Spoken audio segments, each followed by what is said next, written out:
قربانی کے خون کا ایک قطرہ گرنے سے پہلے اس کے پچھلے سارے گناہ معاف کر دیے جاتے ہیں۔ 3 دن جو قربانی کے ہوتے ہیں، ان 3 دنوں میں قربانی کا خون بہانے سے زیادہ محبوب اللہ کے پاس کوئی عمل نہیں ہوتا۔ اور پھر ہر بال کے بدلے میں، اور ہر بھیڑ اور دمبے کے جو اون ہوتے ہیں، تو ہر اون کے بال کے بدلے میں ایک نیکی لکھی جاتی ہے۔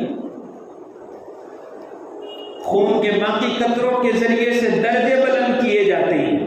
قیامت کے دن یہ قربانی کا جانور اپنے سینگوں کے ساتھ اور اپنے